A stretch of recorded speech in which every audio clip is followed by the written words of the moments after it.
Gênesis 2. Assim os céus e a terra foram finalizados, e todo o seu exército. Este versículo serve como um complemento para Gênesis 1:1. Juntos, os dois colocam os primeiros 6 dias da criação à parte do sagrado 7º dia. Versículo 2. E no 7º dia, Deus terminou o trabalho que havia realizado, e ele descansou no 7º dia de todo o trabalho que havia feito. Este versículo é o primeiro uso do número 7 na Bíblia, um número que exercerá um papel especialmente significativo na vida religiosa e social do antigo Israel. 4:15, 7:2, 10:21. No 7º dia, Deus descansou e estabelecendo assim um exemplo para as pessoas, que são feitas à sua imagem, seguirem. Embora Deus tenha descansado de todo o trabalho que havia feito, isso não quer dizer que Deus tenha abandonado o universo. No Novo Testamento, Jesus afirmou que Deus ainda trabalha no mundo, mesmo no sábado. Jó 5:16-17. Versículo 3. E Deus abençoou o 7º dia e o santificou, porque nele ele havia descansado de todo o seu trabalho que Deus criou e fez.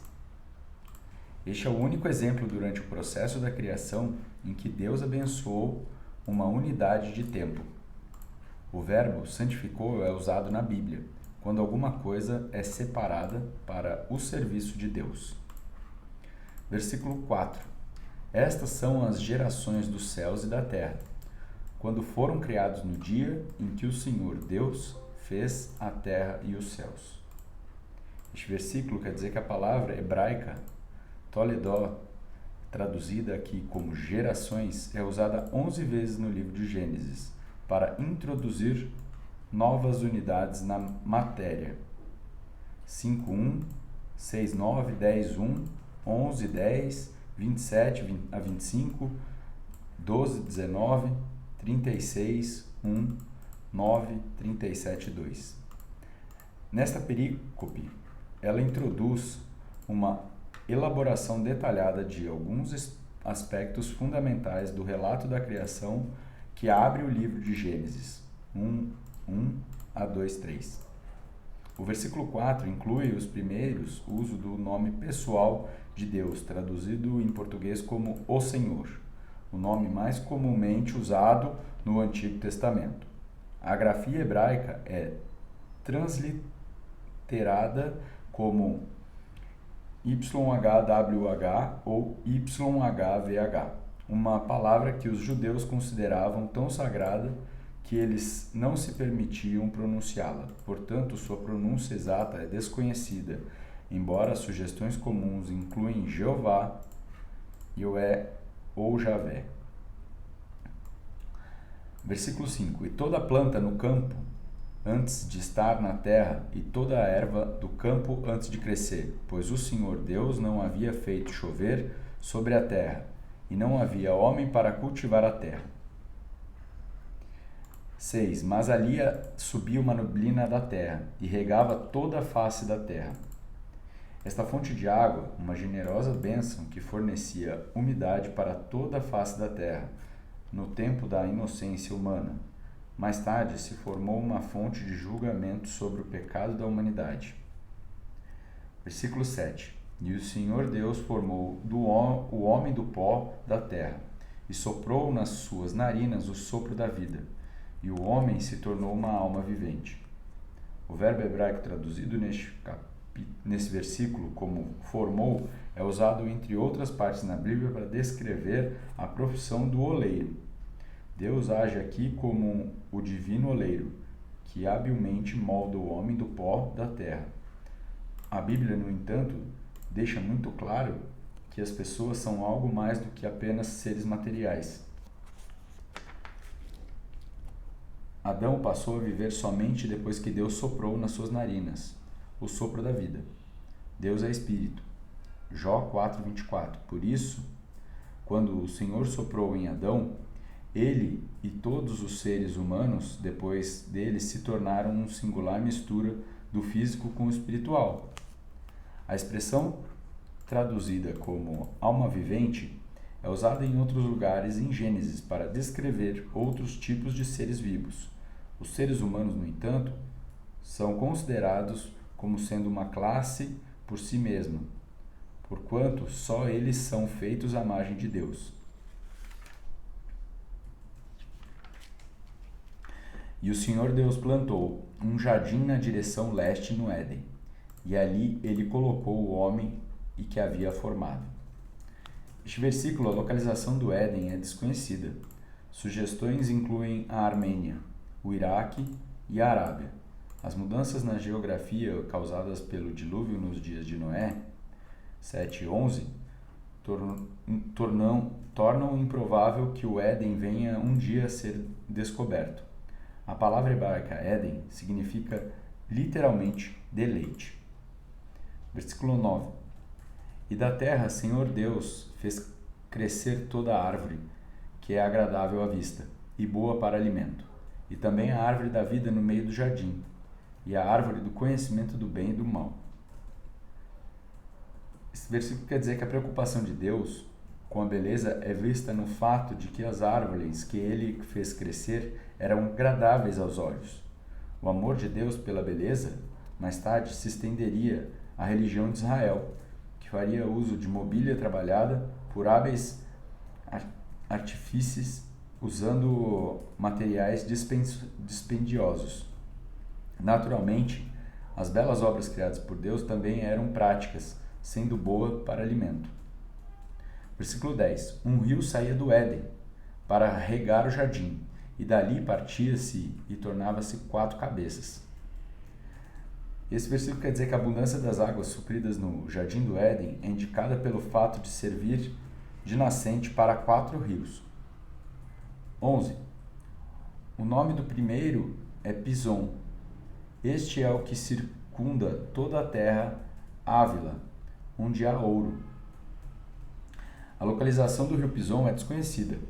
Uma terra conhecida como Ávila existiu na região da Península Árabe em uma ocasião posterior. No entanto, a terra antediluviana pode ser representada uma localidade diferente. 12. E o ouro dessa terra é bom. Ali há bidélio e a pedra ônix. 13. E o nome do segundo rio é Gion. Este é o mesmo que circunda toda a terra de Cush. As localizações do rio Gion e de Cush também são desconhecidas. Uma Cush posterior localizou-se na região da Etiópia e do Sudão atuais. Versículo 14. E o nome do terceiro rio é Hiddekel. Este é o que vai para o leste da Síria. E o quarto rio é o Eufrates. Os rios Hiddekel e Eufrates, bem como a Síria, provavelmente correspondem às características geográficas ligadas ao Iraque atual. 15. E o Senhor Deus tornou o homem e o colocou no jardim do Éden, para cultivá-lo e guardá-lo. As palavras hebraicas traduzidas como colocou significa literalmente fez descansar. Este estado pré-pecado de repouso antecipa o descanso.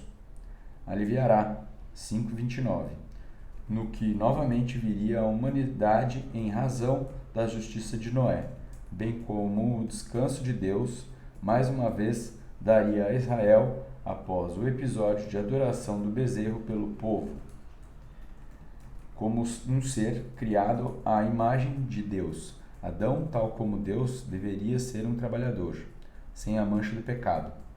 Cultivá-lo era pura bênção. O verbo traduzido aqui como cultivar literalmente significa servir. A segunda tarefa de Adão no jardim era guardá-lo. O verbo é usado para que outras partes para se referir à ação de Deus como um seu povo. ou o trabalho de uma sentinela. Versículo 16. E o Senhor Deus ordenou ao homem, dizendo: de toda árvore no jardim tu poderás comer livremente. A seriedade da ordem de Deus é refletida no fato de ser ela introduzida por uma expressão com dois verbos no hebraico, traduzido simplesmente como ordenou na Bíblia King James. Essa fórmula era usada frequentemente para expressar decretos reais. Deus deu a Adão liberdade e limites. As liberdades por Deus concedidas excediam em muito as limitações.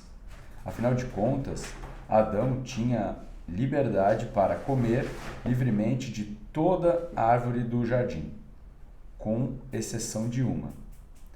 17. Mas da árvore do conhecimento, do bem e do mal, dela tu não comerás, pois no dia em que dela comeres, tu certamente morrerás.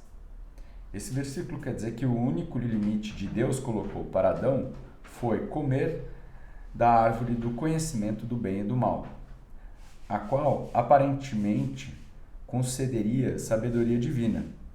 Comer do fruto proibido representaria para Adão sua rejeição de Deus, como a fonte da sabedoria divina, e a sua opção de buscar sabedoria à parte de Deus.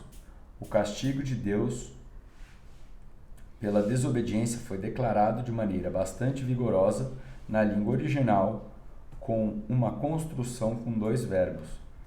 Morrendo, morrerá. Tu certamente morrerá. A morte certamente chegaria para Adão e para a humanidade depois dele. Entretanto, a morte com a qual Deus o advertiu seria mais do que a morte física. Além de romper o cordão da vida, o pecado abalaria o relacionamento harmonioso que Adão possuía com seu ambiente, com sua esposa e com Deus. Versículo 18. E o Senhor Deus disse: não é bom que o homem esteja sozinho. Eu farei uma ajudadora adequada para ele. O tema da provisão de Deus em relação à necessidade de Adão, nota 9, versículo 8, é retomada nesta passagem quando Deus declara que não é bom que o homem esteja só.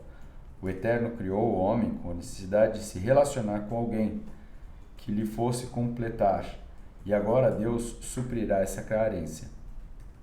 19. E da terra o Senhor Deus formou todo animal do campo e toda ave do ar, e os levou até Adão para ver como ele chamaria. E como quer que Adão chamasse cada criatura vivente, este era o seu nome. Assim como Deus, os animais foram formados da terra, mas eles não receberam o fôlego da vida da parte de Deus, nem a imagem do Eterno. Ao dar nomes aos animais, Adão mostrou que eles os governava e os percebia a natureza a cada ser vivo. Versículo 20. E Adão deu nome a todo o gado e toda a ave do céu e a todo animal do campo. Mas para Adão não foi encontrada uma ajudadora adequada. Isso quer dizer que a compreensão de Adão a respeito da natureza dos animais que nomeara só realçou as diferenças que existiam entre ele e o restante das criaturas de Deus. Não foi encontrada uma ajudadora adequada. 21. E o Senhor Deus fez um profundo sono cair sobre Adão, e ele dormiu. E ele tomou uma de suas costelas e fechou a carne em seu lugar. No que deve ter sido um momento de solidão na vida de Adão, Deus interviu para criar alguém que supriria perfeitamente a necessidade do homem. Uma vez que Deus tomou uma de suas costelas, usá-la como sua matéria-prima, a mulher corresponderia perfeitamente, se bem que não identicamente, a Adão. Tal como Adão, a mulher possuía a imagem de Deus.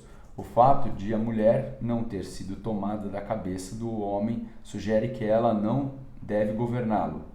E o fato de ela não ser retirada de outro e o fato de ela não ser retirada do pé indica que o homem não deve oprimi-la. 22. E da costela que o Senhor Deus havia tirado do homem, ele fez a mulher e levou ao homem. 23. E Adão disse: Esta agora é osso dos meus ossos e carne da minha carne. Ela será chamada mulher, porque ela foi tomada do dentro do homem. Isso quer dizer que as primeiras palavras registradas de Adão expressam o seu deleite com as obras das mãos do Criador e o seu reconhecimento da singular adequação da última criação divina, registrada nos relatos criativos. De maneira não comparável a qualquer outra peça do artesanato divino, esta era singularmente apropriada para o homem, sendo ossos dos seus ossos e carne da sua carne. Adão expressa domínio ao escolher o nome para a criatura final de Deus. Entretanto, o nome que ele escolheu sugere que o homem havia como sua igual. O termo hebraico ishesh, mulher, a identifica como complemento feminino de ish, o homem.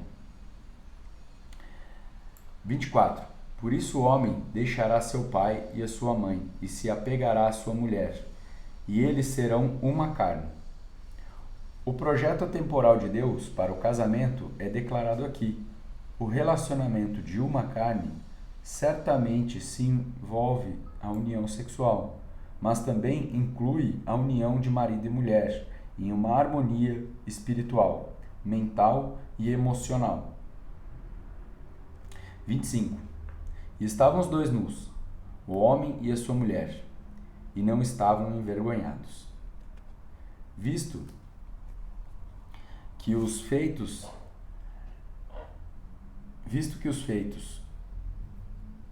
devastadores do pecado ainda não tinham assolado a natureza ou a humanidade, não havia necessidade de roupas. Adão e Eva podiam viver sem as barreiras necessárias para protegê-los de seu ambiente e um do outro sem um senso de vergonha. Mais tarde, no tempo dos patriarcas e dos reis, a roupa estava associada à dignidade. Consequentemente, um prisioneiro de guerra não possuía a permissão de usar roupa alguma. Os escravos usavam poucas roupas, enquanto as classes sociais mais elevadas usavam mais roupas do que qualquer outro grupo da sociedade.